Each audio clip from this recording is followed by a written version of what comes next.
Page 117, E Chord Etude. Now this is an etude on the primary chords for the key of E major. Not just the E chord, it's the primary chords. So in E major, remember we have the 1 chord is the E chord, and the 4 chord is, and the 5/7 chord is, this uses those chords. We have them broken, and we have them blocked, both in here. I'm going to kind of take both hands at the same time here because it's most of the time is one hand or the other playing. And the first measure, there's just 1/8 notes here. So it's a 1 chord, and block, and broken, 4 chord, 1 chord, and then the 5/7 is blocked. The left hand comes over to do the F sharp. That's fine, and then back down. You just lift up and move. There's no rest or anything, lift up and move. And then the second line is similar to the first, except the last 2 measures. It's a broken 5/7 chord. And then a block. Yeah, okay. It just gives us a chance to play the primary chords and have a little fun with them. So you learn the notes and the rhythms, get rid of the hesitations. You're going to have to look down when you're moving around, but otherwise, just going from 1 chord to another here, you should be able to do that without looking at the keyboard on that part. You want to feel your way on where these chords are. It's when you have to cross over the left hand, you got to look down. And I think about the articulation. You're connecting the broken chords and staccatoing the block chords or whatever. I'm on the key and I'm bouncing off here.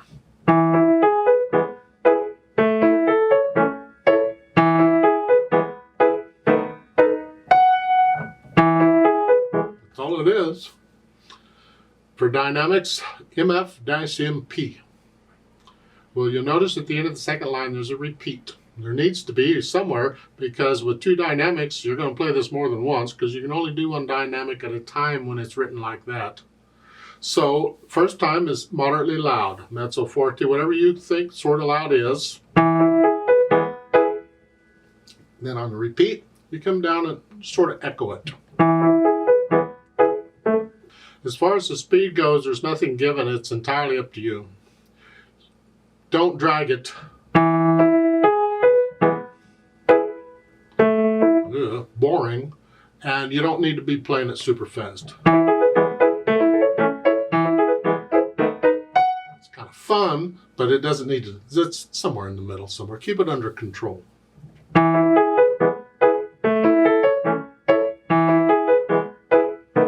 And these broken chords, I'm just passing weight from finger to finger here.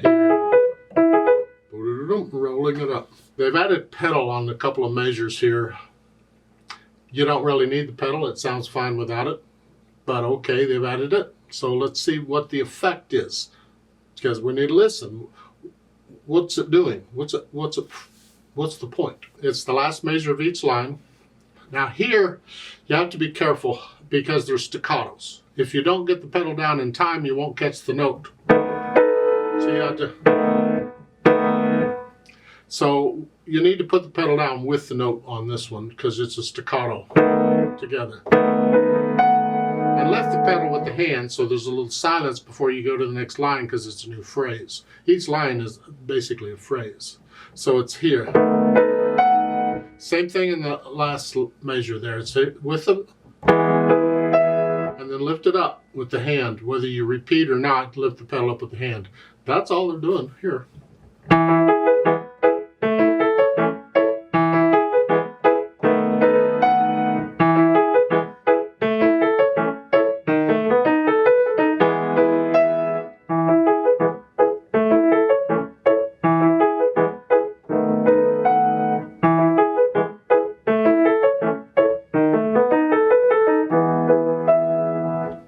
You don't have to go that fast. Take it at your speed and have fun with it. Just make sure that all those 1/8 notes are even. And the natural accents, 1, 2, 3, 4. 1, 2.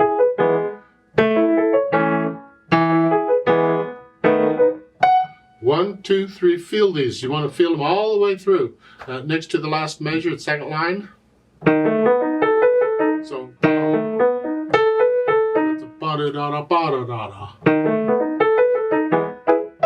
Yeah, put just a little more weight on those notes. Just feel the natural accents. Let's play this together very slowly.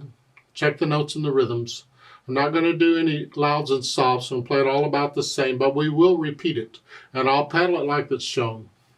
So I'll give us 4 counts because it's in common time, a 4/4 time. Did I mention the 4/4 and the E major and all that junk? Probably didn't. I tend to forget things. I'm old. It's what I do. I'll give us 4 counts. Did I say that already? I can't remember. 1 and 2 and ready and go and 1.